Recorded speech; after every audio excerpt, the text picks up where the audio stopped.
All right, welcome to the weekly ThriveFit call. We actually have more than just ThriveFit on here. We have Bethany, shout out your team. Goddess Rising. Goddess Rising. I don't see Allison on here. What's Allison's team name? Anyone know? I don't know. Allison, you missed out. I'm sorry about that.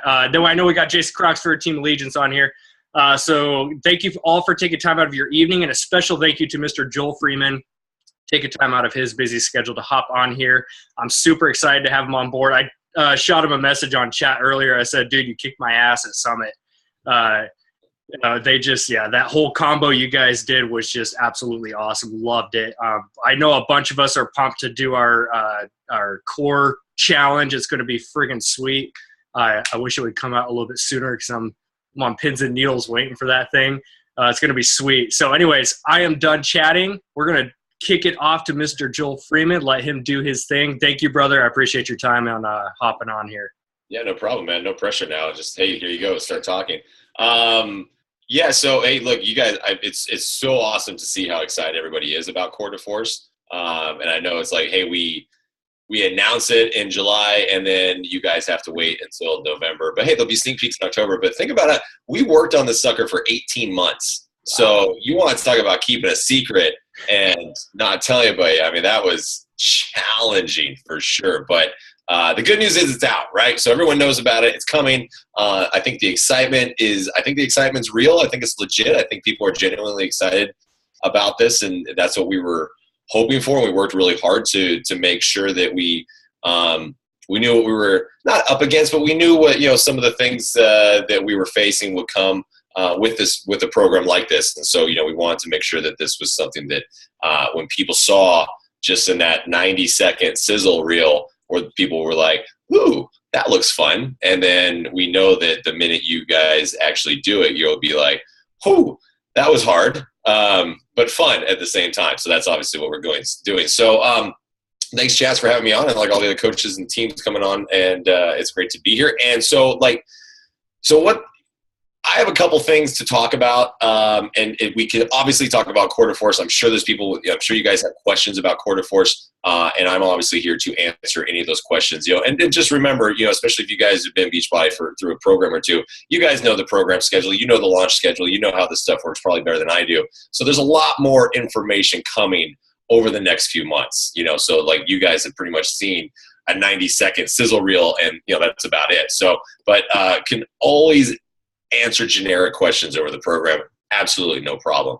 But one of the things that I have been doing over the past few months, even before Core de Force was announced, is been jumping on the coach calls.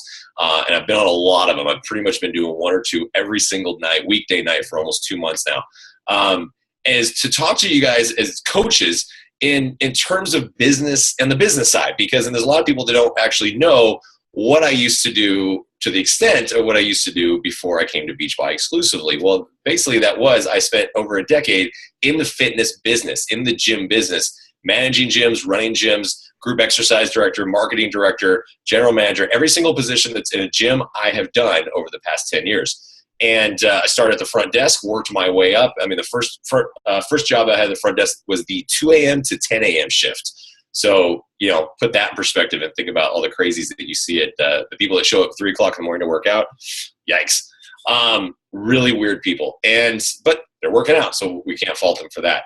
But it was, so what I've been working on over this past decade and developing myself is really a sense of how to create value in fitness and how to create value in fitness products. And the more that I'm around you guys as coaches, and I go to your Super Saturdays, and I've been on these coach calls, and I see the questions, and I see your posts. I'm in your bubble. I am in your fitness bubble, and that is my feed all day long, is everything that you guys are doing, because I've made it that way. I've put myself into your world, into your bubble, because I want to see what you're doing.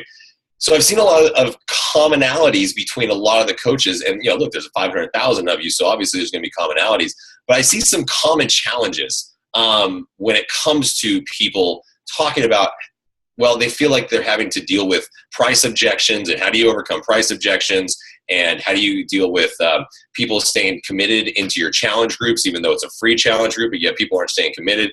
These are like the common questions that I keep seeing being asked. So I was like, well, hey, you know what? This isn't that much different than trying to sell a gym membership or trying to sell personal training. It's really not. All it comes down to is really working to establish value in something, right? So, and establishing value in fitness products, unfortunately, is even more challenging because for whatever reason, the general population of the United States, of the world really, but they don't see fitness as a necessity. They see it as an extra commodity. They see it, and that's usually like the first thing to drop. They'll keep their satellite cable bill. They'll keep their $500 iPhones. They'll keep all the different things. They'll keep going to Starbucks every single morning, but they will quit the gym or they'll stop working out before anything else because that is the easiest thing in their mind to quit, which is kind of ludicrous to me, but that's exactly what happens. So I'm assuming that some of you guys, or all of you guys, at least one point in time have dealt with somebody to this extent in some form or fashion. Yes? It's a video chat, so you can nod your head. Okay, good. If someone says no, then I'm going to let that person talk because then they definitely haven't figured out because there's no way possible that you're going to be able to keep everybody. Gyms don't keep everybody. Gyms, look, it's still an issue. Retention is a massive issue in the fitness industry. It doesn't matter if it's a gym. It doesn't matter if it's a coaching network. It doesn't matter what network it is. When it comes to fitness, it's very, very challenging. So what I developed was and listening and learning to everything that you guys do and knowing, you have your everything when it comes to the vital behaviors, your 4 vital behaviors and everything that you have to deal with as a coach. I looked at all of that and said, okay, how can I tie this into what I used to do and how I used to do it and what I know works? And because after a decade, kind of figured out what works and what doesn't work, right? Because, it doesn't work, they walk out the door, and the work, they either buy a membership or they stay, right? It's not just about buying a membership. We want these people to stay with us. We don't want them just to sign up a coach and buy one challenge pack. We want them to stay and help you develop your business as well as theirs. So I developed what's called the fitness funnel. And it's really, really simple. And look, this is not something that I don't think is going to blow your mind because it's not rocket science. None of this is this super rocket science. It's not that hard because I'm not that smart. So it's got to be simple, stupid for me to understand. And as long as I can understand it, I promise you can understand it. And in this funnel, and we know what the function of a funnel is, right? A funnel is you put everything at the top and it comes all the way down the bottom. And out the bottom is a nice output that is supposed to be nice and organized. And that's what you're trying to get to. You're trying to get a result out of this funnel, right? You're trying to get something to happen out of your job, out of your business, whether it be signing up a coach, selling a product, or whatever it is, right? We're trying to get an output. So with this funnel, you have a couple things you have to do first though, right? It's almost like I call it prerequisite, but it's almost your homework when you're doing this. And the first thing is you basically have to figure out your story, if you haven't yet, your story or / your brand. If you haven't figured out what your brand is yet, then you can't go anywhere past that subject right there. So, and I say that is in the fact because I hear a lot of times people are like, well, how do you differentiate your story from everybody, other coach? Like, I keep seeing all the coaches like, hey, I just did my workout, or hey, did you drink your Shakeology today? I drank mine. And I keep thinking about it. And finally I realized, I was like, look, you guys, if you see nothing but that in your social media feeds, that is all you're talking to are coaches. Like, think about that for a second. You have you can have up to 5,000 friends on Facebook.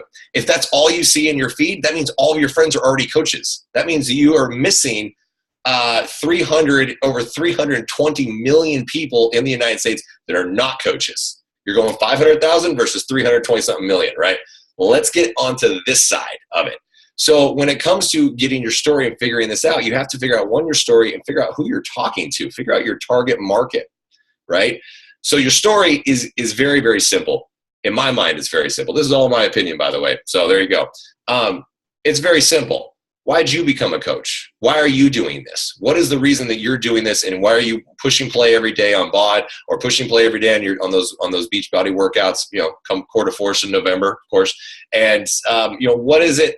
What is your reasoning for it? What is your why? Why are you doing all of this? And that right there is your story.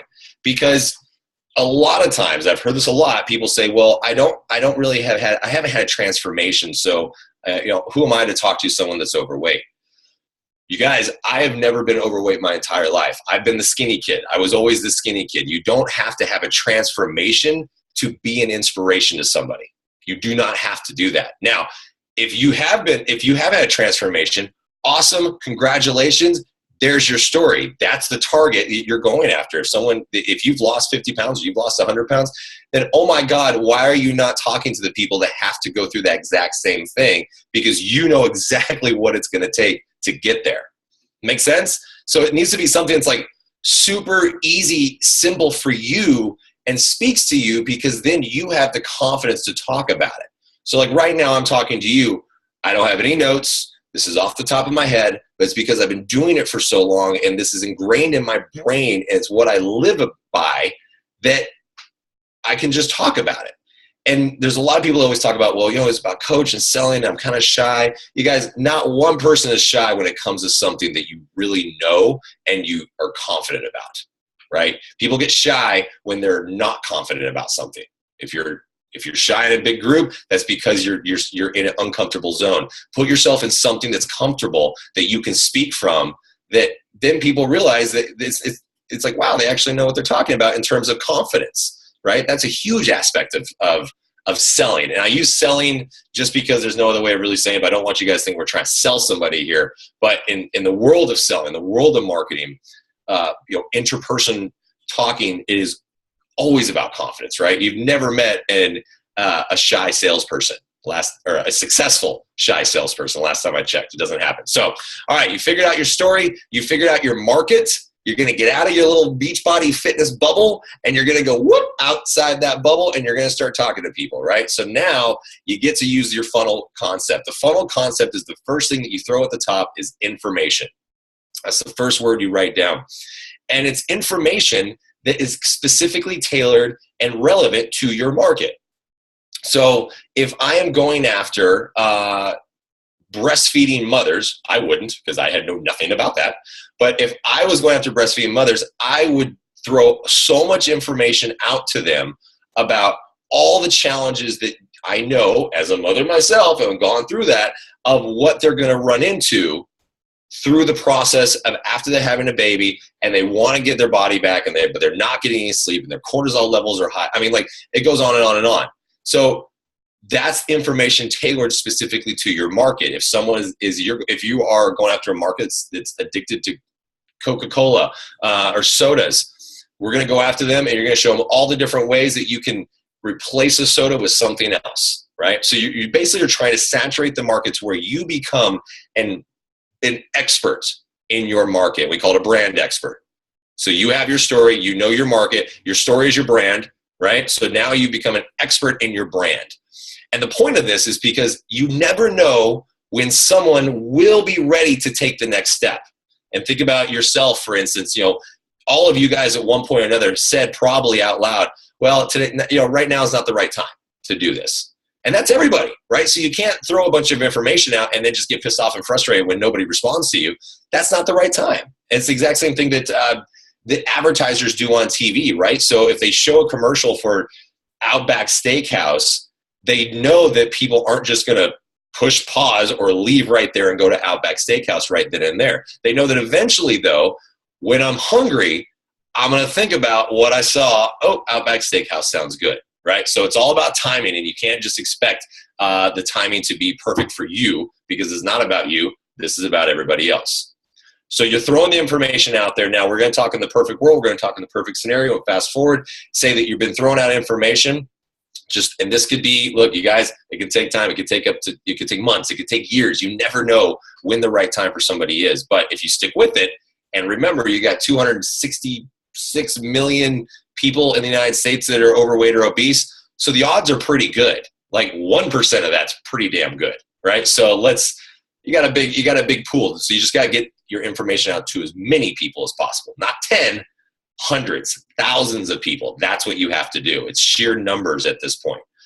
Once you do that and you finally get somebody ready to talk to you, they move down the funnel, and they're going to call you or you talk to them. So the first interaction they have with you is called the experience. And the experience in the funnel is, look, experience is either it's really good or it's really bad.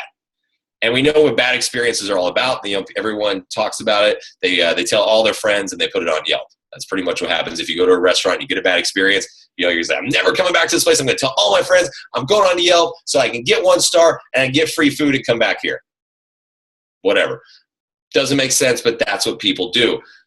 Now, there's not a Beachbody Yelp yet that I know about, but it's probably coming at some point. So be ready for that. But it's like a consumer Yelp, I'm sure. But what you have to do is, and this is really a lot of times, and I've heard a lot of coaches, I'm just like, and I listen to them, I'm like, oh my God, what are you doing?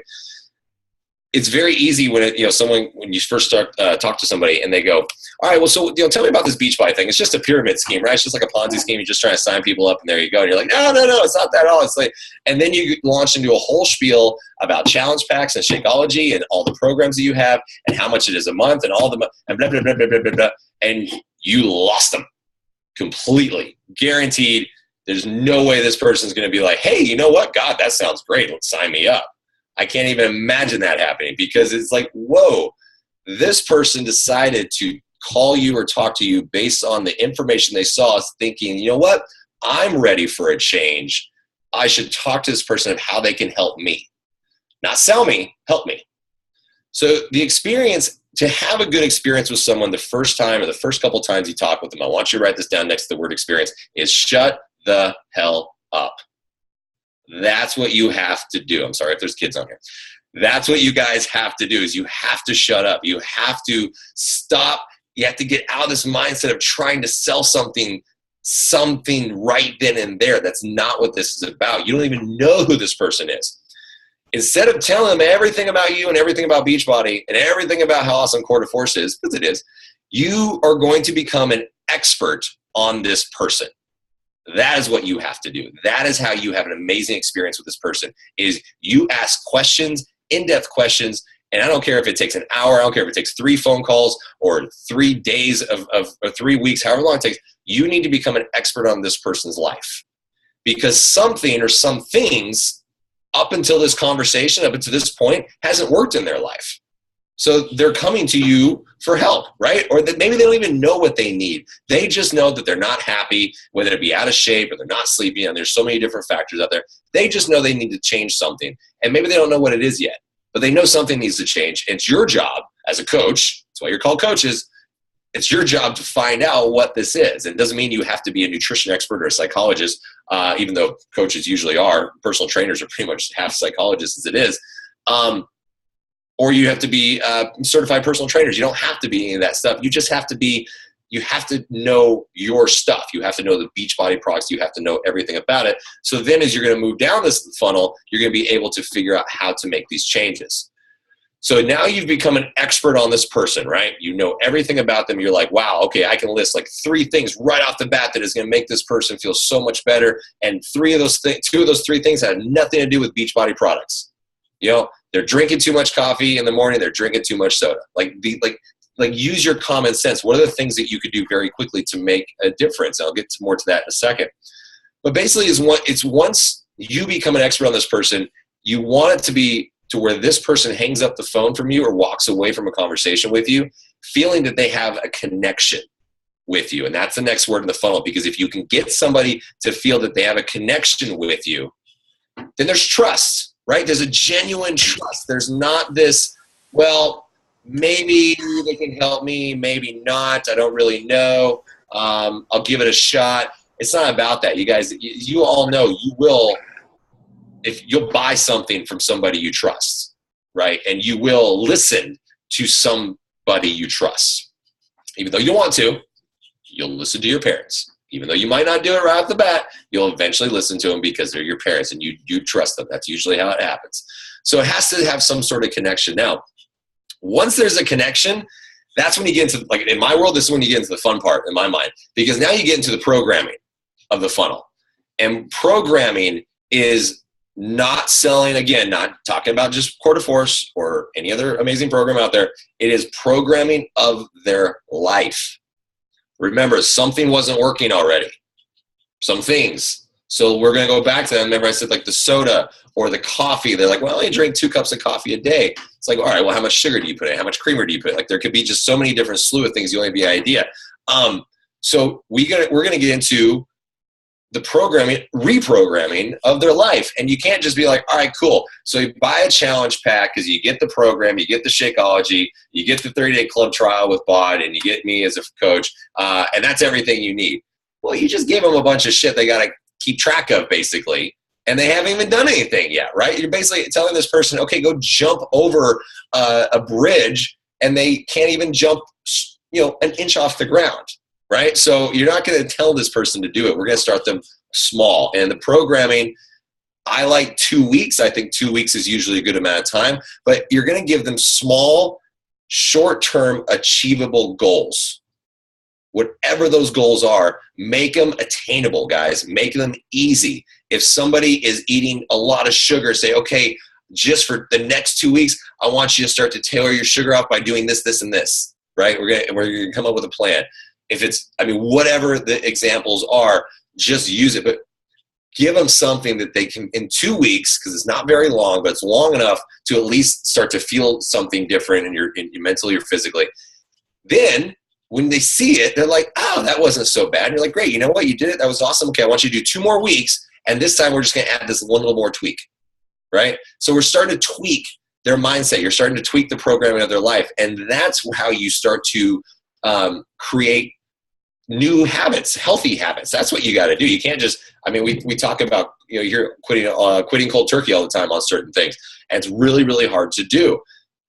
Some addictions, and I say addictions, I know it can be a strong word, but some addictions in terms of sugar or eating out, eating bad food or not exercising, is the addiction, the lazy addiction, right? Of not exercising. That this stuff is hard to break. These are addictions. They're very, very hard to break. And it's and for some reason in the world of our mind, exercise is the hardest habit to pick up and the easiest habit to break. And even me, I've been exercising for ever. And I'll go 3 days, day off for Friday, Saturday, Sunday. And man, on Monday, sometimes I got to drag my ass there to get it done because I'm like, oh, it'd be so much easier just to sleep in or just be so much easier to be on the couch and eat a pizza. Like that'd be a lot more fun, but I know I would hate myself if I did it. So I make myself do it, but not everybody can do that, right? So in the programming, we're giving them those small, short-term, achievable results. We're not saying, okay, a month, especially for a newbie, you guys, a month is a long time. A month is a really long time for somebody that is expecting quick changes. And that happens a lot. People expect quick changes very, very often. I want to lose 50 pounds this month. I'm like, well, I want $1 million. So good luck with both. It's not going to happen. But instead, I want you to lose 5 pounds in the next 2 weeks. 5 pounds? Yeah, 5 pounds. Do you think you can do 5? Yeah, I got 5 pounds. All right, well, show me 5 pounds. Like challenge them to do that. And they might even sound silly to them, but then all of a sudden they got 5 pounds. Like, I told you I did 7 pounds. I'm like, great. Why don't you do 10 pounds in the next 2 weeks? And now all of a sudden you got 17 pounds lost in 4 weeks. It's like, just do the math. They will add up so quickly and these things. And then what's happening is these people are starting to see results. And while you're going through this programming, now you can start talking about the challenge packs. Now you can start talking about, because they're like, okay, I'm ready for a little bit more. What else you got? Well, now you got the Shakeology. Okay, I got a little bit more. What else you got? Well, now you have Beachbody on Demand. So think about how to step these in, phase in these things as opposed to going, bah, here you go. That's like basically asking someone to marry you on the first date. Good luck with that. If she says yes or he says yes, they're crazy. Don't do it. So if anybody did that, sorry, but you guys are crazy if you did that. So you got to phase it in, right? You got to warm up. You got to date a while. Come on, guys. You got to date a little bit before you ask for the ring, or a really long time in some people's case. So thinking about this, but basically the point is once you get somebody, if you can get somebody to results, and that's the bottom of the funnel, not outside the funnel, but the inside bottom of the funnel is results. If you can get somebody to the bottom of the funnel and they see results, then all of a sudden, right out of the bottom of the funnel comes value. And you can write it in all caps at the underneath outside the funnel because that's your output is value. If somebody gets results based on what they have been doing with you, and it could be one thing about the Beachbody products, it could be 2 things, whatever that is, then they're going to be like, wow, you know what? All right, cool. What else you got? I think this does work. Or I call it from the back of the room to the front of the class. And just because it was for years of teaching Group X, new people would come in, new class participants would always come in. They always went to the back, right? Because they'd never done the class before. But I always made sure I connected with them on some level. I learned their name. I made sure I recognized them at least. If I didn't get their name, I made sure that if I saw them again, I'm like, hey, how's the first class? So there was some sort of connection, and I just made sure they kept coming back. And then you slowly start to see them from the back, and then they kind of move up a couple rows, and then a couple more rows. And then it could be months, could be weeks, could be even, some cases it was a couple of years. They'd be in the front of the class. They'd be front row. They would come early to save their spot in the class. And then I can't even tell you how many times, because I lost count, of how many times people came up and you're like, you know what? This class has done so much for me. This program's awesome. I love this program. I love how you've helped me. How can I become an instructor? And that is completely replicating myself, right? And that is completely what you guys are trying to do as your coach. You are trying to replicate yourself. You're trying to sign up people as coaches to be in your teams, to be in your business, that are just as passionate about this stuff as we are, right? That's what you're trying to do. You're not trying to convince somebody they should be a coach. You want them to say, hey, you know what? This does work. And we all have our reasons for being coaches. You guys, I'm not a coach, but we all have our reasons for doing this. You guys have all your reasons for being a coach, whether it be financial independence or this and that. And a lot of people see that, and they see, what some people, the top level coaches, have done an amazing job, and they've made a great life for themselves. But, think about all the things that it takes to get to that point, so you can't sit there and promise somebody, hey, come in and be a Beachbody coach because you're going to make $17,000 a month, and their first check is $17, and they're like, well, you're full of shit, and then they quit. So, what are we talking, short-term achievable goals? Even in this is you got to start to build a base. You have to start to build the confidence in your products, the knowledge, all these different things, to where someone's talking to you, and then they see the value in it. If you try to convince somebody of the value in it, you're going to spend a long time, and chances are it won't be long-term or long-lasting at any given time or any point in time. So that's my little spiel. I'm done. I'm tired. Actually, I'm just thirsty. I'm drinking this is Fresca. It's not soda. It's Fresca, just so you guys know. Dude, I love it. Thank you so much. Can you guys hear me okay? Yep. Okay. I had my mic on mute. I wasn't sure if I was unmuted. Sweet. Dude, that was awesome. I love the fact that everything you've done from your past businesses, which was a completely different business, but they all share the same exact I'm a massage therapist as well, so I think modalities is the word. Right. Same modality. So you mentioned you want to do open Q&A. So does anyone have any questions off the bat? It could be general, of course, generalized questions about Core to Force.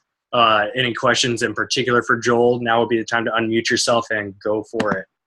Yeah, especially, like I said, I'm happy to talk about Core to Force. If you got, we can stay on one subject just because I have a short attention span. So if you have any questions, seriously, if you guys are running into challenges in your business, I'm open. I will give you everything I got to try to help you with it. So in terms of the business side of it, any questions, fire away. I'm good. At least if I don't know the answer, I'll make it up. Come on. I guess I can lead with that. I actually got a text message earlier today. So there was and you mentioned get on the phone at one point. You mentioned when you make that contact, right, that experience, get on the phone, especially with those of us, because a lot of us run our challenge groups and all this kind of stuff online. So we're not targeting necessarily our local market per se. So yeah, getting on the phone is such a huge aspect. I got on the phone with one couple. It was a husband-wife couple at Summit. Actually, the day after Summit, we have a little work party, right? So Chelsea and Lisa both are on this call. They both sat there and listened to me talk to this couple for the first time, first experience. And I made the mistake of leading up with that challenge pack, right? They invested their last penny. They told me right up front, it was a $140 challenge pack. And they told me right up front, hey, we have $100 in our budget. And I said, I honestly would rather you wait and get the best of the best and then invest what you got there. They went ahead, they purchased the challenge pack, got on it. They've lasted less than 2 weeks. I get a text message today saying, this isn't the right time. It's a really big stretch for our investment, et cetera, et cetera. And we're going to have to return it and back out. So right there, I was faced with the crossroad of, do I bring up sometimes we all make the mistake of wearing the hard ass coach cap, which I wore earlier today. My first thought was that's a bullshit excuse. How dare they say they don't have time, blah, blah, blah. And I remember when I was in that position as well, but I came at the softer approach. I said, that's no problem. Go ahead and return it. Contact Beachbody, but I want to be here 100% for you. So my question for you, Joel, is obviously you had many years of personal training. I'm technically certified as a trainer as well, so I've trained some local boot camps and stuff. I've had the same problem there with the retention aspect.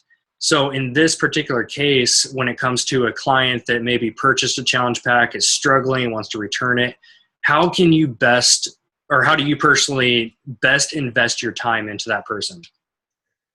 Yeah. Hey, look, it is challenging, but people make time if they want to make time. That the time aspect of it is a bullshit excuse. And I learned that very, very early on in my career when I was doing that front desk job, and I was working that weird graveyard shift. And so I had like doctors and we were across from a hospital, and like I had doctors and surgeons coming in all the time, and they were working out. And one time a guy came in, he wanted to cancel his membership, and it's very similar to, saying like, I'm just not using it. I don't have enough time. And just saying that, like this guy comes in, he was a regular and he was a surgeon. I mean, I was 19 years old and I still remember this to this day because it really resonated with me. And just as the guy says he wants to quit, the surgeon walks by and starts laughing.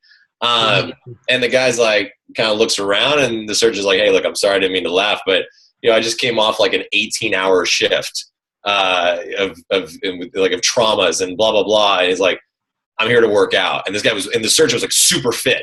And so it was like, clearly he worked out every single day and he made the time to work out. And this guy looked at the surgeon, looked at me, and he grabbed his cancellation form and left. He didn't even finish He didn't even cancel. He didn't even finish because he had nothing to say. So, and the guy told me, and the surgeon told me, I'm a 19 years old kid at this time. And he's like, there is always time to work out. Someone that is always busier than you makes time to work out. And I was like, oh, all right, good lesson. 19 years old and coming from the bar industry, that's, I was learning some stuff. So it is a challenge to do that. Timing, whatever. If they can get up early and then go to bed later, if they really, really want to do that, they'll alter their schedule. Money, look, we know what the economy's like, and it really sucks. And in different parts of the country is worse, and we don't know anybody's circumstances. But if somebody sees the value in it, they will make it work. It is that simple. Like, in my mind, Shakeology should just be included in your monthly shopping budget. Like, that's how easy it is to put into your budget. Like, you can't tell me that $130, and that's if you're not, a coach or anything like that, but you can't tell me $130 can't go into your grocery budget. I really believe it can, because I know what everything else out there costs in terms of probably what I could go to any one of those people's house that says it's too much money and look at what they're buying on a monthly basis and be like, ha, all right, I'm going to take out these three things. And now, hey, you have $250 extra a month. You're welcome. So, it really comes down to that. It's hard. You don't want to be the ass and, challenge people out on that one. So you do have to do the way you did, Chaz, is sometimes, if they just say it's not the right time, you do almost like the velvet glove approach. Like, all right, you know what? That's fine, because they've already made a commitment at one point, and that's almost like strike one on your end. Not that you did anything wrong, but they kind of see it as strike one. So nothing wrong with backing off. And again, there's enough people out there like, all right, go after the people that are really ready to make a change, right? I really think, and like someone also asked me yesterday about like, well, what do you do when you're trying to convince people at the gym to do workout at home? Why are you trying to convince people that are already working out to keep working out? It's like dumb. Like it's like, I'm going to go to In-N-Out Burger and then you're trying to convince me to buy a burger. No shit. I'm already there to buy a burger. So like, let's go after the people that like need help. Right. So I really think it's kind of one of those things like, if you love it, let it go. Like, hey, look, you know what? I completely understand. I've been there. I know this can be challenging, but I still want to make sure that you guys have everything you need in terms of information. That's where I would throw them back up to the top of the funnel. Let them go from some point down, but throw them back up and be like, hey, is it cool with you if I go ahead and give you guys some meal plans or fitness guides? Like, and think about what's on Beachbody On Demand or blogs or whatever it is. Like, maybe they can't afford $130 a month, but Beachbody On Demand is how much a month now? Like nothing, right? So like there's so many other tools out there to at least put them in sleeper mode maybe and give them some information and be like, hey, okay, tell you what, I'm going to give you this stuff. Do you mind if I reach out to you in 6 months just to see how you guys are doing, just to see how you're doing?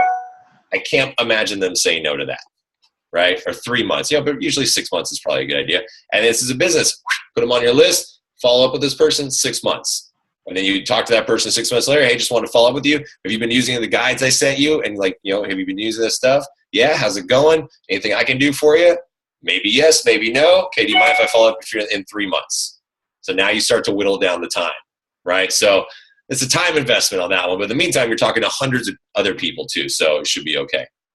I hope I answered that. I usually get along. Yeah. No, it's perfect. The whole time you're going through this process, that was the couple in my mind this whole time. And almost what you just said were through my head at one point was they were at the bottom of the funnel. We skipped all the beginning stuff, right? Yeah. I just asked for the ring right up front. They took it, which is great. I helped them out. They got some stuff out of it. But now what I'm doing is I'm plugging them into just a basic free open-ended group where I post all that kind of stuff. Yeah, and look, and basically if someone ever feels, I don't want to say pressured, but if it's ever like a impulse buy, like, and I'm just guilty of it when it comes to impulse purchases. I mean, that's what it's called. It's called buyer's remorse at that point. So until someone is truly, truly feeling confident in what they're buying and the value behind it, there will always be some sort of buyer's remorse, especially if it's something that they don't feel that they can afford. I know for some of us, like $130, $100 sounds like nothing. But I remember when we were just talking today about this, is like, I remember when $100 was like gold. I remember when $20 was gold, dude. I was like, $20, hell yeah, I am going out tonight. That was in college. I think that was beer, that was cigarettes, and that was pizza. Like, I was good. So, it's changed a little bit over the years, but it's still there. It's still there with people. So you have to, that is their perception. So that is your reality. You have to address their perceptions, because you're not living in your reality. When you're talking to somebody, you're living in theirs. For sure. Absolutely. That's awesome. Anyone else? Floor is open, guys. Nobody has any questions. Bullshit. I was that clear. Pretty good. Come on, you guys are supposed to talk to people. You're telling me you have 0 questions about talking. So I have one really quick. Okay. Hey, I teach Insanity live, and I love it. Is Core to Force going to be able to talk live? Yeah, Core to Force, we are working. We'll probably start in January on that format, so it will come sometime in 2017. Nice. Yeah. You like how general that is? Sometimes. That was very general. Thank you. Schedule open, man. I mean, you got a lot to do. I thought we'd ask about, martial arts styles, it'd be benefit to know as a teacher. I've done martial arts for years, but I think you'd be general with that too. Yeah, for sure. It'll be good. All right, well, nobody else has business questions. Should I just talk about Core to Force? Go for it, man. How long are the Core to Force workouts going to be? Yeah. All right, I'll talk about Core to Force. It sounds like that's what Dude, we're pumped. No one gives a shit about my business stuff. That's fine. Okay, so Core to Force. Yes, exciting. It's awesome. It is a 30-day program. The workouts range from 25 all the way up to 45 minutes in length. There is no beginning workout. We just ramp you up as you get in better shape and you get more out of the combos. We just add some rounds to it. Core to Force is based on a 3-minute round structure where there's actual interval training built into every single round. This is part of the innovation of the program, because look, a jab is a jab, a cross is a cross. But what we want to do is we want to bring in what we love to do, which is MMA style training. And that's exactly what Core to Force is. It is not a necessarily an MMA inspired workout, because MMA inspired, it's like we've heard the thing like inspired by a true story. Well, that's just mean they took certain elements from it. This is MMA style training. So this is very similar. Like a lot of this is exactly actually what I still do when I go into the boxing gym. When I go, what's today? Thursday. This morning. It's been a long day. This morning I went in and boxed and got my ass kicked this morning. But a lot of the style stuff that I did in terms of that training today is in this program. So this is the stuff that we know works so amazingly. So it's not about fighting. This is not about trying to say, I'm not a fighter, I don't like punching. It's about what these combinations and what this does to your body in terms of total body transformation. So yeah, is it a weight loss program? Absolutely. Is it a body shaping program? Absolutely. It's a total body shaping program. You're going to do stuff in this program that you've never done before, so your body is going to respond in a way it's never responded before. That's the point. That's the idea. I'm excited. It's awesome. We did it. We put this program together, I tell you what, and we did the first workout on the workout calendar is a 20, 25-minute workout. And we were kind of expecting that to be like the beginner workout. It's like, it's shorter in time and we'll be fine. And, then we'll ramp up. And then we went back like a couple weeks later as we were working on this stuff, and we did that workout again. And we about died because all of a sudden you get so much, because by the time you circle back to the shorter workout, it's not the beginner work, it's the shorter workout. You know the combos, you know how to do a switch knee, you know how to do all these different moves and like if in terms of muscle memory and brain activity, if I say jab, cross, jab, hook, uppercut, then you're gonna be like, the first time you're like jab, cross, jab, but then later if I say that, you're gonna be like bam, bam, bam, bam, bam. So then you're gonna get so much more out of it, and you're gonna die in a good way, but you're gonna die. There's a modifier in every single workout. So we have modifications for any move that needs it.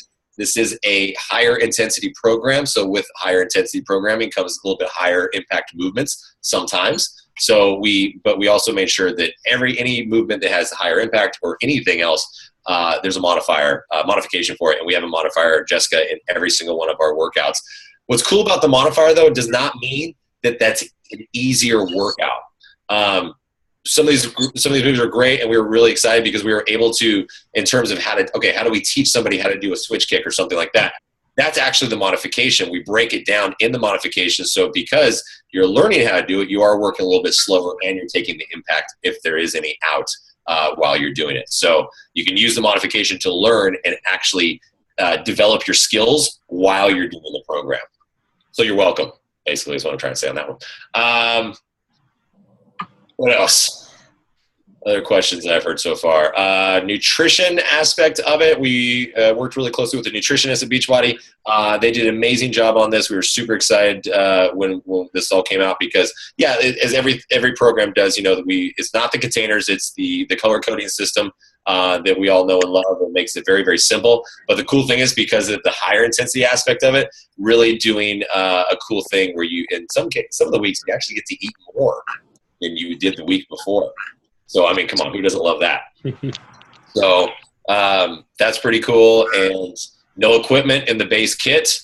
Deluxe kit, there is a piece of equipment, and I don't know, I don't want to say what it is yet because I have to check and see if it's been finalized. I don't know. I don't want to get in trouble. We didn't reinvent the wheel on the piece of equipment, but we pretty much reinvented the wheel on what we make you do with this piece of equipment. So that should leave a nice little teaser for you. Anything else? Did I cover all? I don't know if I covered all. You guys are so shy. I would say for my end, I remember Jericho calling you out on stage and saying that you had bulked up a little bit before you went into Core de Force, right? Yeah, she likes to call me out like just a little bit. And I immediately connected with that because I've gotten into like the typical bro routines at the gym. Like right now, I just plug in my headphones and I follow Bod at the gym right next to the meatheads that are watching me prance around and stuff. So I kind of connected with that. So for someone like myself, who I love weightlifting, I love like Body Beast is kind of my go-to program. Yeah. For somebody like yourself, did you do doubles with Core de Force and weightlifting, or how did you go about that? No. So okay. So I was a big boy in terms of lifting. So I went, before all this came around, I was teaching Les Mills classes, right? And the only reason I actually stopped teaching Les Mills classes just because I was tired of teaching. I had been teaching those. I think I taught them for almost 8 years. And I was working at Gold's Gym, LA franchise here. Took over the marketing director position. And was just ready for a change. And like 8 years of teaching something is like, as much as I love it, I was just kind of ready to be done with it. So I stopped teaching classes completely and. Like, all right, what can I do? I weighed like 175 at 180 pounds, just lean, just solid lean muscle. And I was like, all right, let's go back into the weight room and see what I can do here. And my soon-to-be wife, she's a lifter. She comes from the gymnast world. And if you've seen pictures of her, she's got muscles for days and she can bench press more than guys. It's fun to watch.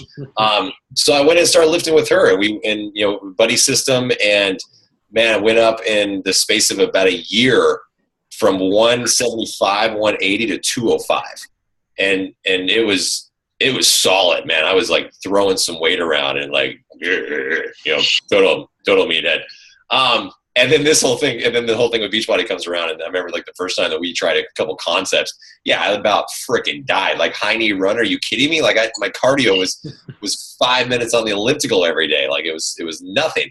So I had to find the middle ground, and I tell you what though, Jazz and everybody else, the middle ground is awesome. It really, really is. Now, if you're going for something specific and you want to get more muscle, like really build muscle and get bigger, then go. You got to go lift heavy weights. That's the only way you can do it.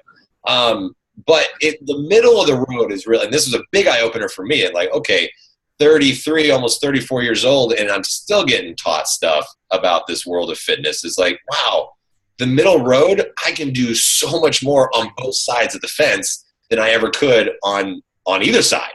So now I maintain just every day doing what I do at 190, and I can go in there to the gym and I can throw around the 100-pound dumbbells, and then I can go in this morning and I can stay in the ring for an hour.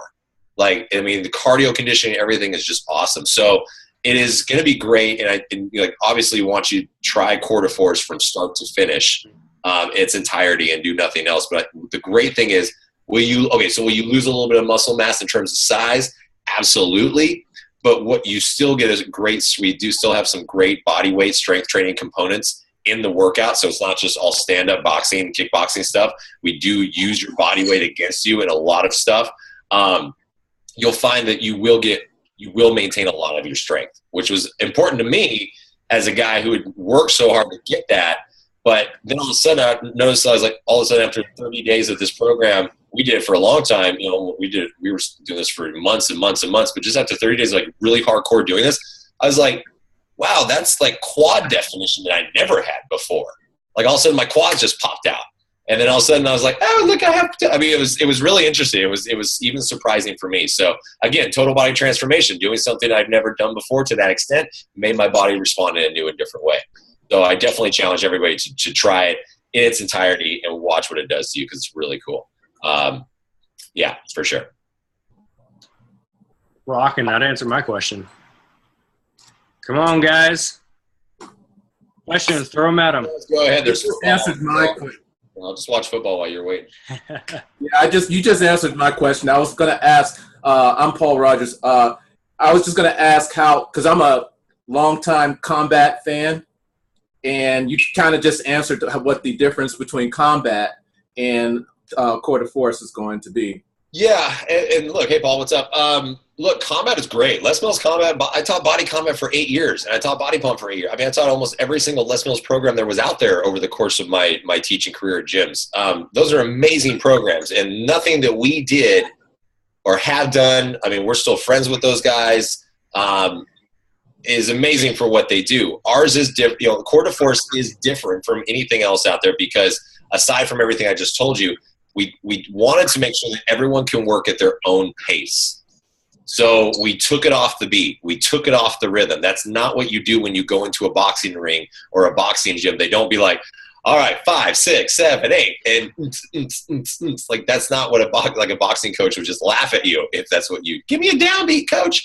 That's not what would happen. So we took it off the beat, and we want to make sure and that allows everybody to work at their own pace, right? So you don't have to try to keep up with anybody. You don't have to try to stay on rhythm. You get to work at your own pace, and you'll see that in doing so, you will build up even more endurance much faster than any other way possible. There's still music in the program, and what was really cool is we were able to, because we took that aspect out of like, okay, we don't have to be on the beat, we don't have to be on music, is we actually were able to film the workouts, then go back and working with the composers, choreograph the music to the workout. So now you have music driving your intensities in the workout. So when you get a break, music drops. When you should be getting your butt whooped and giving everything you got, that's the highest peak of the music. So that actually was really cool and a really fun component that we were really excited about this for sure. So those are really big differentiators. Cool. And you don't need gloves. Nice. You're punching air, guys. You don't need gloves. Don't need gloves. I know the idea. I like gloves are great. I wore them for years. Again, there's nothing wrong with it. But actually, more importantly, you are coming from standing position down to the ground and up again in over the course of this workout multiple times. So you want to maintain wrist control and wrist strength. So that's why we say you don't need gloves. Just use your hands because you need to have the flexibility and the strength and everything as you're doing these workouts. You guys will see once you do it. Nice. I'm happy to hear about the music. I was just thinking one of the funniest moments. I host fit clubs. It's a little bit smaller now, 15, sometimes 20 people at max. My wife and I hosted a fit club a couple nights where we had about 45, 50 people. One of the funniest moments was watching 45 people at the beginning of combat when the music kicked in, and they're all going. And I'm telling them just go with the music. Yeah. So it's I'm excited to hear that. You can't all be amazingly rhythmic like some people out there. Like I have to have a lot of tequila before I think that I am ready to be on the dance floor. So look, we didn't want anybody to feel like they couldn't keep up. And it will never. This is a program that you will never graduate from. There's no such thing as graduating from Core to Force because you will always be able to go back and get your butt handed to you because you're just going to keep getting more. Think if anybody of you guys are in mixed martial arts or Taekwondo or any of the world of martial arts, yes, you get belts which show your achievements, but you never actually graduate. You are always working on something, right? You are always working to better yourself. So that's exactly what we want to do with Core to Force. Yeah. Rocking. Any other questions, guys? No. Now's your time to speak up. Hey, what's up, man? So my girlfriend is the one that got me into this whole thing. For sure, that's why she started dating me. But like, I work in a 10 by 12 box for 8-9 hours a day, and when I'm at work, I am at work 100%.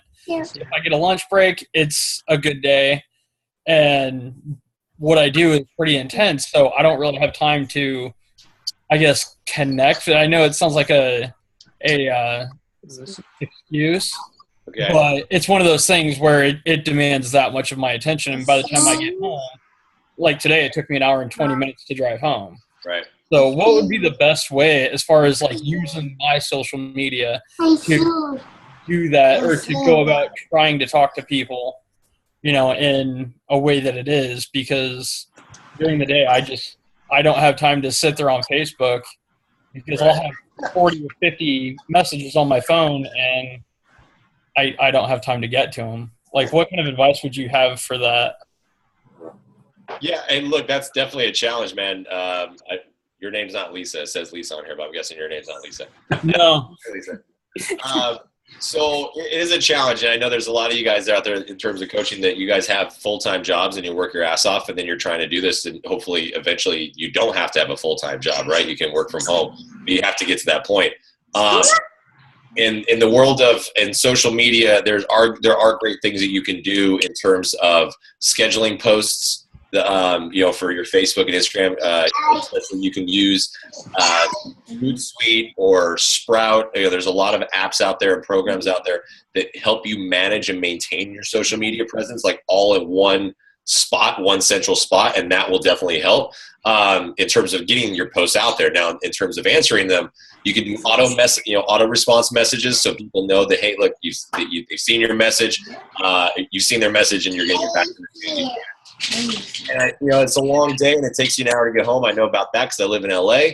And you know what? Sometimes it's like maybe it just means you got to wake up a half hour earlier in the morning just to answer it, and just spend a half hour in the morning to sit down, bust it out for the day before, and then that way you don't have to think about it, right? So then if you can use it kind of like think of it as a collecting dish, saying knowing that I'm going to get back to this first thing tomorrow morning, then you won't be stressed about it as much. Knowing when you're going to be able to take care of something will take a lot of stress off of it.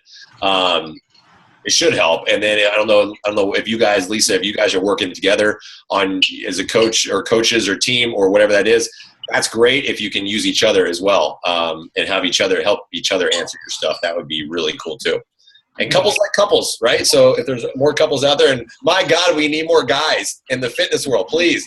Like, this is the most, like, seriously, the most amount of guys I've seen on a call ever. I am so proud of all of you right now. I could cry.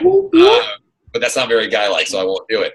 But No emotions. Yeah, there's so many. Not like this. I mean, look, I don't mind being the minority and a bunch of chicks in this world, but it's not a horrible thing. But good God, man, let's get some more dudes in here. So, yeah, I hope that answered that, man.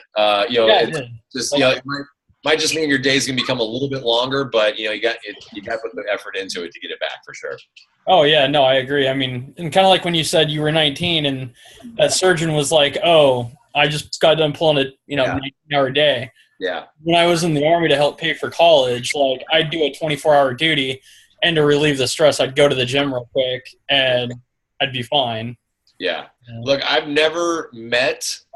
honestly, I've never met a well-rested millionaire. Ever. I mean, like, put that in perspective. I've never met a well-rested millionaire. They work their asses off. And you know what? And like, I have my moments, and that's why I'm not a millionaire, because right now sometimes I'd rather sleep. So there you go. Just gotta put the effort into it for sure. All right, thanks. Yeah, of course. Anybody else? If there's any Packers fans out there, they're beating the Raiders right now. It's preseason, so it doesn't matter. Nothing else? Oh, looks like we got Raiders down there, Mr. Mike. Yes, sir. Brushing the hat. It was the third quarter. Yeah, it's preseason. Come on. Yeah, it's preseason. I mean, these are the games we win, hopefully. Yeah, right. Well, not right now, you're not, but. Yeah, I know. Hey, Joel, what time do you wake up every morning?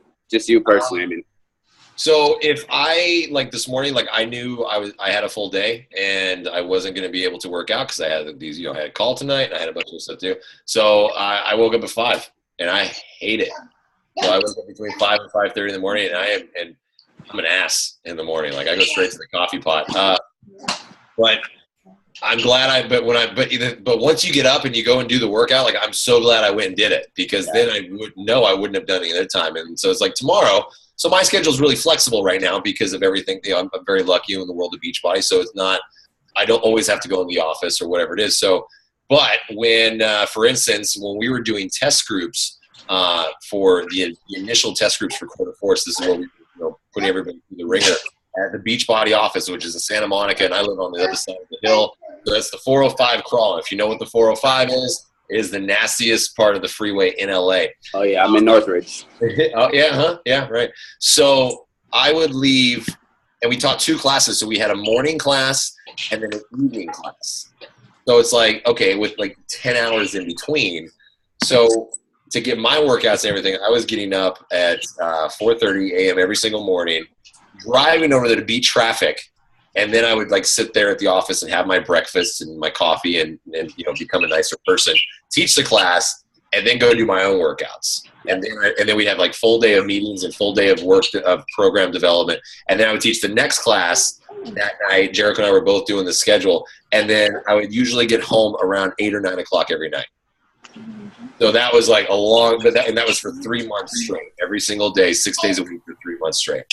So, the commitment's but the outcome was Quarter Force. So it was completely worth it. Now, I'm glad you brought up the middle of the road, because, I mean, I'm having a little bit of a problem with it just because I've lost weight before, and that brings me to another subject, why I'm having trouble with social media.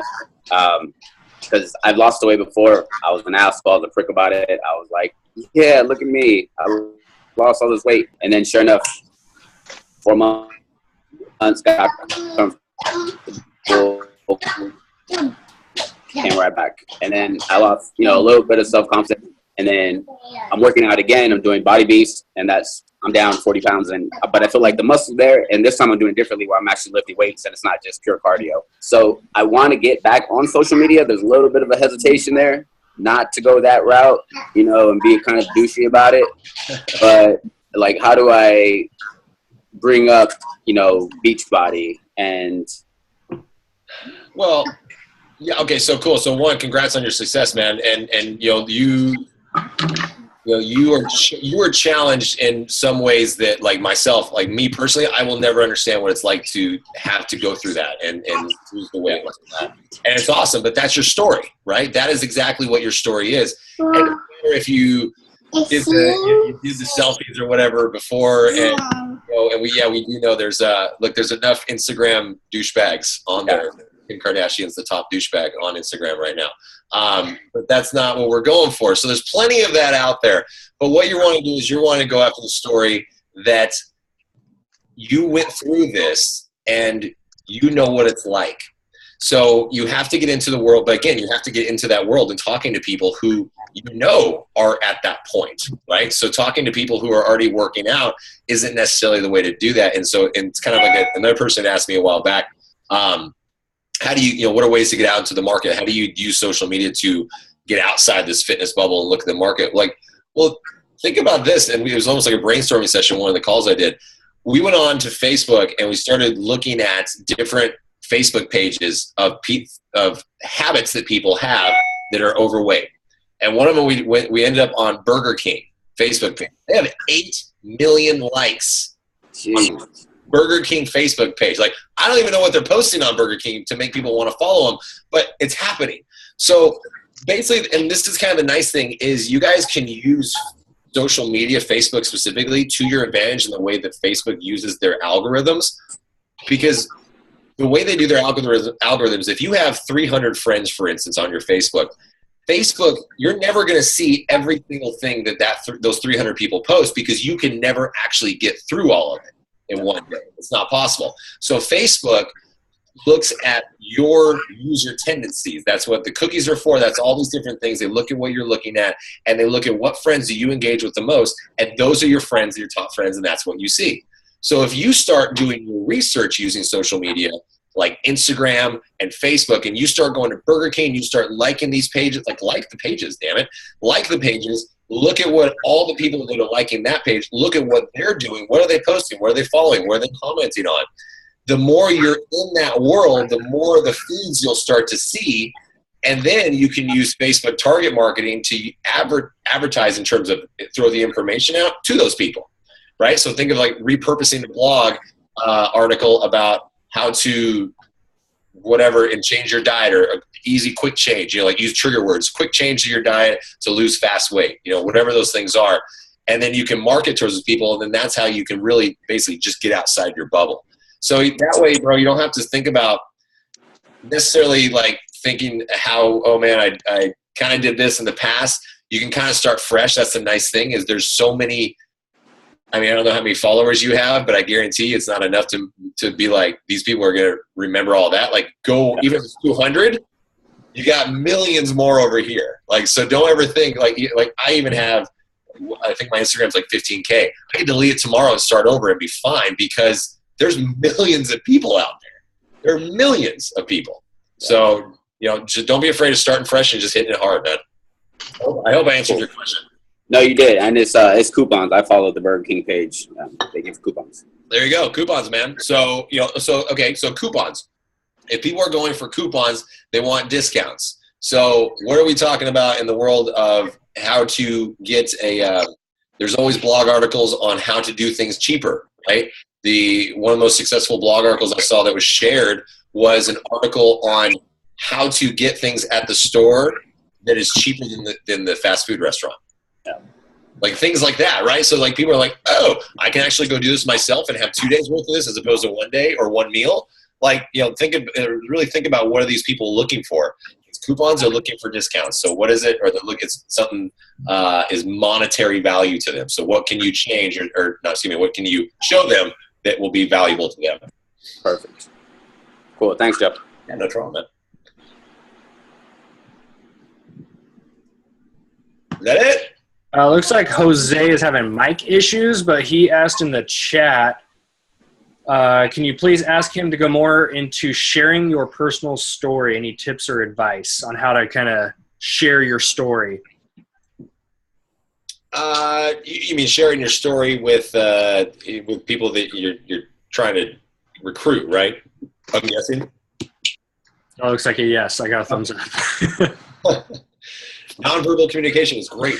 All right. So sharing your story. I mean, look, people love to see before and afters. People love to see. I mean, that's one of the reasons why product placement works so well, and we do before and afters because they want to see the results. So, those are always great. That's if you have a transformation. In terms of sharing your story, I think that kind of in the aspect of the funnel that can kind of go into the experience aspect part of it, where if you're talking to somebody, again, hopefully you're talking to somebody that you can relate to, and you are able to use something in your personal story to connect with them, right? Because remember, we have experience and then we have connection. So, it's always kind of you gotta feel it out, and every single person is different. So, if you're talking to somebody for the very, very first time, the thing not to do is to do an hour-long spiel on your story, right? Like, that's not what somebody wants to hear. They want to hear, how are you going to help them? Now, it's very easy to throw in a couple things about you and your personal story and your whatever you've gone through, but it better be after you've become a pretty good expert on this person and saying, hey, look, this is what you told me, this is what you're going through. I've gone through the same thing, and this is how, and this is what I was going through, and this is how I fixed it, and this is how I want to help you. Right? So you always tie it back to them every single time. We're humans. We're selfish humans. We like our name. That's why we love our name being called at Starbucks, and we like hearing about us and what's in it for me. That's what it's always about. Yeah. So, and I think that's like the biggest aspect of it is share your story. In my mind, for instance, like I think of it as this: I'll never give anybody advice unless they ask me for it. I'm never going to give anybody feedback unless they ask me for it. I'm never going to give anybody unsolicited anything, because, man, like, think about that. Like, if someone comes to me like, hey, let me tell you what you need to do. I'll be like, really? Like, I mean, you're going to ball up and want to hit them when that happens. So, think about those things and how you would feel if someone's just prattling on about their world and like, I don't really care. I'm the one with the issue here. You're doing fine. Right? So let's make it about them a little bit. Make it about them, work your story into it, but in every single way, it's always how to help them. Hope I answered that. Rocky, you got another thumbs up. Okay, cool. I get sidetracked sometimes on stories and squirrel moments, and Yeah, for sure. I think one of the coolest things I heard was we had a men's leadership event within Beachbody. Yeah. Jimmy Hayes Nelson, Dave Ward put that on down in Dallas. So I went this year and last year. And one of the things that we were told to do is you need to come up with 10 stories, right? And going into it, I used to think when I heard the word share your story, it's like one big picture. But in reality, what I took out of that was you need to have 10 little pivotal moments in your journey that made an impact. And those are what you connect with, because if I'm connecting with somebody, I might say, ooh, there's this one little thing that happened in my life. That's my little story. Yeah. Because it connects with that person. You guys, if I told you my story, I would get bored. Like, I mean, like, that's just a lot. Yeah, break it up, man. Yeah, that was kind of my question, with your story, because, I came from a place, I was told I'd be disabled, bad knee, whatnot. I teach Insanity now, I do Spartan runs. So I share that sort of stuff on, on Facebook, but I'm almost afraid it's like being a dead horse. That draws people to me, but how do you balance out what to share, how much to share of your story, when to share it? Well, again, it's you got to figure out who your market is. You got to figure out who you're talking to, right? So if you're talking to people who are already doing the Spartan race, like what is it that you're going to contribute to them that they need or they want, right? So again, you kind of got to go right back up to the beginning and doing your homework, like and ask, who am I talking to? Who's my market? And then, so if you're saying, if you're talking to someone that's coming through a hardship with a disability or trying to overcome a disability, you like, think of it this way, guys. You want to get to people at the beginning of their changes, right? Or at the beginning stages. Like, again, 226 million people are overweight or obese. That's the beginning. That's where you want to get them. If they need a little extra guidance along the way, or maybe they've already tried something, they failed, and that's fine. But get away from these groups of people that are already doing something and go after the people that aren't doing anything. And then once we get all those people, then we'll go for the other ones. But until we get all these people, we got to focus on that.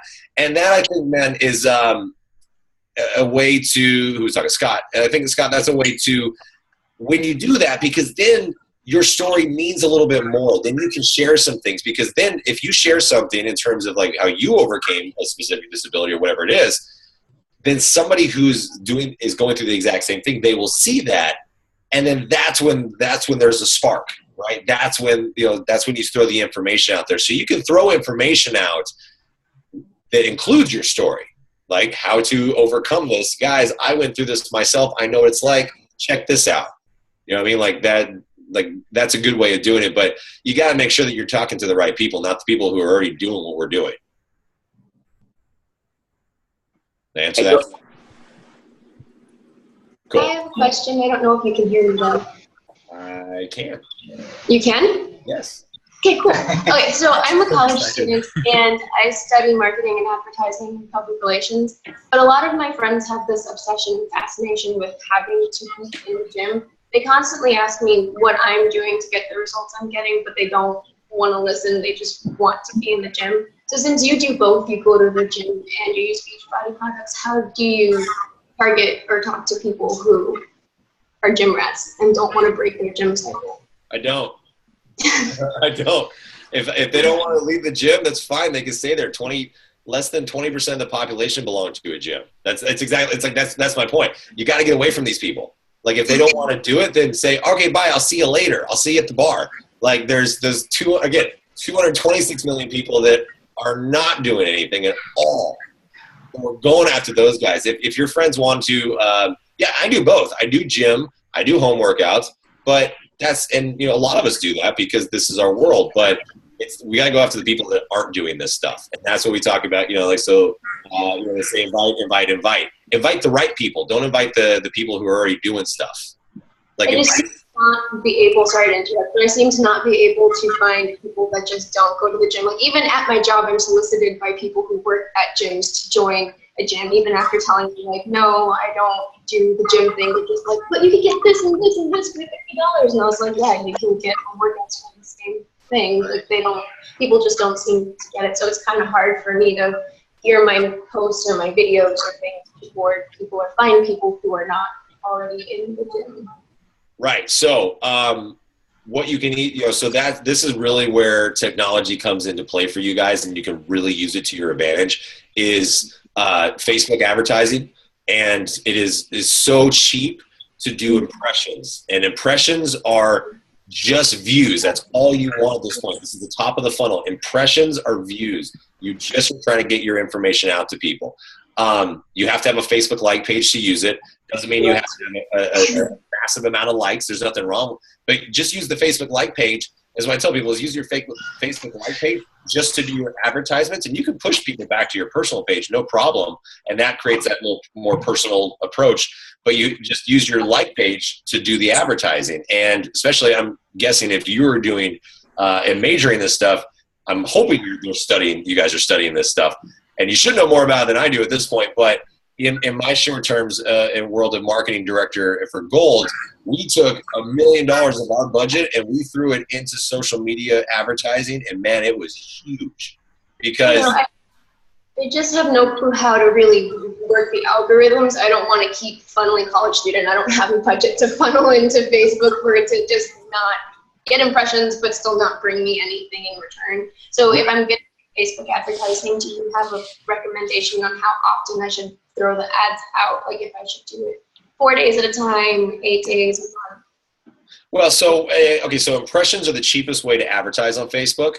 And like, for instance, I know I did a bot advertisement when Bot International first launched. And you can go very, very specific in terms of your location. You can go specific in terms of your keywords. So you can use your keywords to actually exclude the people that you either don't want or include the people that you're looking for, right? So, for instance, the people that Google, certainly this is where you got to do a little bit of your research, right, and look at what these people are looking at on Facebook and social media and whatnot. So then use those keywords, and then you can push that information out. Try it with $20. And then use that $20 to push out, get your impressions. And I did mine for $50. And literally impressions, guys, I got 500,000 impressions off of $50 because it's just views. That's all you're looking for. So try $20 Because then what you do is, and then look and see what your engagement is. That's kind of the nice thing. I love analytics. So then look at your Facebook analytics and see where the engagement was. What about it was engaging? Was it not? Even if it's $10, try $10 and see what you can do. You don't have to start big, but you have to start somewhere so you can start seeing the analytics of what is working and what is not. Sorry. When you did it, did you do it in a video style? Did you do it as just plain text? Did you put a picture with a short excerpt? Which would you recommend? I've done well. Again, it depends on who you're trying to talk to. So, for instance, when we did the bod launch international, I did my little grab bag power workout, which I hope you guys have all done. I did a little teaser on that one. It's the 30-second trailer, and I pushed that video, so it's a little bit of a teaser. I've pushed. If I was just going for trying to get impressions on to know about Joel Freeman that works at Beachbody, then I just did one of my favorite posts that I thought was most uplifting. If I was just trying to get likes, and I did a post with my shirt off, as stupid as it is, I was that guy for that post. I wasn't proud of it, but it worked because you got to go with what works, right? So again, it was the specific thing that I knew exactly what I was trying to do, exactly what I was going for. So right now, if I do anything, like right now, obviously everything is focused around core to force, and working with Beachbody and the guys, they're going to push core to force out. But what I'm working on is you. I'm working on coaches. So I'm trying to get out to as many as you guys as possible so I can help you guys. So everything that I do in my Facebook and everything about that will be directly toward, so it'll be keywords, Beachbody coach, Shakeology, and then I will also, then you can tag the people, that anybody that likes my page, it's going to show up on all of their friends' pages. So you can really, we could go all day long on this stuff, I'm sure. And it really just comes down to take $10, throw an ad out there, but you got to know what you're trying to say, right? Who's your story? What are you trying to do? How can you, I don't know your name, sorry. My name's Priya. Is it? Priya. Priya? Oh, Priya, hi. But you, Priya, you have to know what is it that you can bring, what do you think that you're bringing to the table, right? What do you think that you can help people with? Is it advice? Is it motivation? Is it inspiration? You got to have something in mind. If you're just throwing a bunch of stuff up on the wall, one thing might stick, but if you really have it figured out, like right now, my world is motivation. So everything that I do is trying to motivate you guys to have more confidence and have more information and everything like that. So I'm going for my motivation factor. So that's, if you look at all my posts, that's all my posts are about. I'm trying to motivate. And then when Core to Force comes out and goes public in December, you see a little bit of change in my social media because now I'm talking to the public who have no idea about Shakeology and Beachbody. So I'm going to have to tweak a little bit. But that's just where you got to know where your story is, for sure. Thanks. Did that help? Yes, it did, very much. Hey, who needs to go to college? Just talk to me. There you go. I'm kidding. Save your money and go to college because it'll work for you in the long run. But this is me learning this after 10 years of just trying it. Yeah, so anyway. Thank you. Of course. Awesome. Well, we're over the hour mark, and we respect your time. I know you got a game to get to. So go catch the last little bit of that. So I know I much appreciate you coming up here. Quick shout out. I know I had on my list of video. I'm a YouTuber, so I do a lot of different videos, which is why I'm transitioning everything in Facebook marketing. So I love that you brought that up. So I had written down a couple weeks back, I need to do an explanation of what bot is and how to scroll through it and stuff. And then just about an hour before this call, I'm scrolling through my newsfeed, and sure enough, I see Joel and Jericho up there, and they did exactly that in the most kick-ass fashion. So if you guys go to his page and you need a way to explain to your clients and your coaches, all those people, how to use BOD, the video is already done right there, and it's done by the best people. Yeah, you're welcome. No, it's funny. Good timing around that. Look, you guys, I know BOD's a challenge right now, and I hear it from a lot of coaches, and I know, because look, I don't think you get commission on a sale or anything like that. So I know it's kind of low down on the totem pole. But you guys, BOD is a library of so much stuff that if you can't get somebody to stick with one thing, why not give them the option of a bunch of different things to try? Right? That is, to me, it just makes so much sense. It's like in my world, that is retention right there. If one thing is not working, I'm not going to say, well, go try this one other thing. How about try this for 30 days and try all the different workouts? Like, there's so much stuff on there. It's just ludicrous to me why. Okay, I know you don't get commission on it, but just because you don't commission on it doesn't not mean. I mean, if that means you keep or lose a coach, I think it's worth it. So in itself should make it worth it. That's like me trying to say when I was working at the gyms, like, well, I'm not going to sell them any of this because I'm not going to make any commission on it, but they quit the gym. That affects the bottom line, right? That affects the overall revenue of the gym. So, think about those things. And it's only getting better. And Carl is just killing it on content right now. There's so much content out there that doesn't even have to necessarily do with working out sometimes, right? Like now you got Fixate on there and you've got the 20s, which is, I was figuring out how to describe all this. I was like, real world fitness freaks. Like that's what these guys are. It's like real world back in MTV days. It's hilarious. I love watching it. And I've met a couple of these guys and they're hilarious. So, there's a lot of stuff out there right now and, use that, use your arsenal. You have an arsenal for sure. Hey coach, I got one last question. I think it'll help the group real quick. Go All ahead. right. Joel, do you have a favorite question or a favorite, like when you want to become an expert on somebody that, you kind of came up with that you make sure to ask them? That's a great question, man. I would tell them to take me through a day in their life. Oh. From the minute that their eyes open up in bed to the minute they get in bed and go to sleep. But like, we're talking specific shit, like, how did you get woken up this morning? Yeah. And then, like, how long does it take you to fall asleep? How well do you sleep? Like, because think about the stress factors in people's lives. If the alarm wakes you up, that's one thing. But if 2 screaming kids wake you up, that's just me. I would not be in the mood. Like, I have a cat. I don't have any kids. So, you never know what the stress factors are, and that's your guys' job is to find what those factors are, those triggers, right? So, I would like go specific and really figure out, like, okay, you drink coffee. What do you put in your coffee? Yeah. All right, you have this. What do you do? Like, follow-up question. Like, that's how you become an expert on their life. Cool. Thank you. Yeah, no problem. Dude, Mike, you just we could have just started and ended with that thing in 5 minutes. Done. Everyone got their gold nugget. Yeah, the score is 3-17 now, man. So yeah. Oh, jeez. But they have the ball, so. Anyway, and then as always, my shameless plugs on my social media. Joel Freeman Fitness on Instagram and Facebook, and Joel Freeman Fit at Snapchat because they don't allow 16 characters or more than 16 characters on that. And Joel Freeman Fitness on Bodyboard as well. And like I said, guys, and I have the Joel Freeman Fitness Facebook support page. And it's not a challenge group page. It's simply a support page for anybody who wants to join it. It's just a good way for me to kind of keep track of if anybody wants to be in there and post. I can answer questions and whatnot.